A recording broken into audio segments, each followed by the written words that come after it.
Okay, so we're going to dive into this ancient story that honestly feels like it could have been written today. It's got everything: leadership, courage, and this just totally unexpected underdog victory. So here's the big question, right? It seems totally impossible. How do you take on an army made of iron? And, the answer comes from a place you would never, ever expect. All right, to really get what's going on here, you gotta understand the backstory.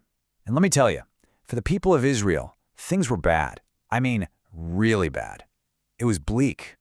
Think about this. For 20 years, the Israelites were being crushed by King Jabin of Canaan. This wasn't just some small skirmish. This was a long, hard, grinding oppression. And here's the kicker. The commander of Jabin's army, this guy Sisera, he had 900 iron chariots. Now you have to understand, back then that was like having a fleet of tanks today. It was the ultimate military tech. They looked completely, utterly unbeatable. So the people are desperate. They're crying out for a hero, and a leader does step up, but it's not who anyone would have guessed. Not a king, not some battle-hardened general. Her name was Deborah. And what was her role? She was a prophetess and a judge. She'd literally sit under a palm tree and settle disputes, hand out wisdom. In a world completely run by male kings and warriors, she was the top authority, the spiritual and legal heart of the nation. So what does Deborah do? She calls up a military guy named Barak and lays out this mission from God.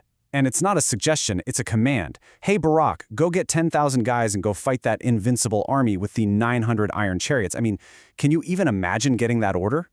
Okay, so you'd think the hero general would be like, let's go, right? But no, Barak, he hesitates. And honestly, who can blame him? He knows exactly what kind of firepower he'd be facing.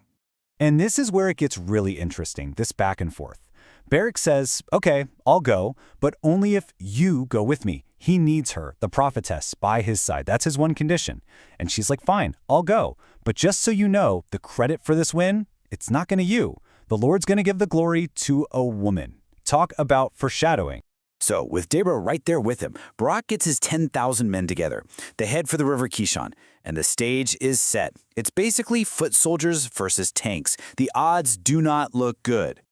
And then the battle starts, and something incredible happens. God throws Sisera's whole army, all those fancy chariots, into total chaos, absolute panic. Suddenly, those iron chariots are useless, maybe stuck in the mud, who knows? And the great general, Sisera, he literally jumps out of his chariot and just runs. He flees on foot, leaving his whole army behind.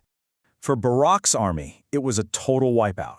Not a single enemy soldier survived. But the story isn't over, not by a long shot.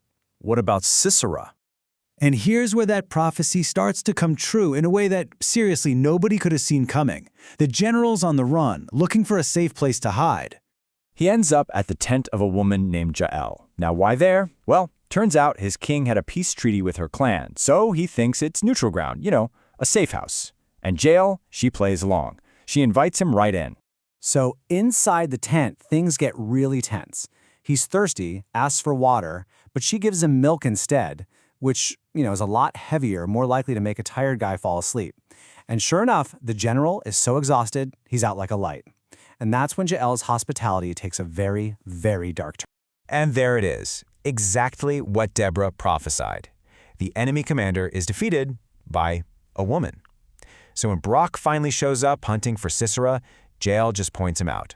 The war is officially over in the most shocking way possible. So, okay, what's the takeaway from all this? Why are we still talking about this ancient story? Because it's so much more than just a cool war story. It's packed with these big ideas that are still incredibly relevant.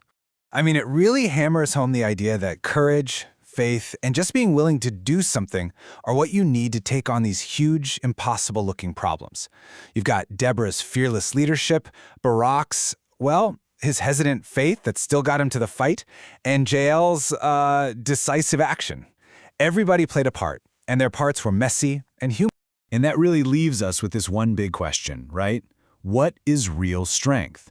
Is it 900 iron chariots? Or is it the wisdom of a leader like Deborah? The courage of a soldier like Barak who needed a push? Or the unbelievable resolve of a woman like Jael in her tent? The story just flips our whole idea of power on its head.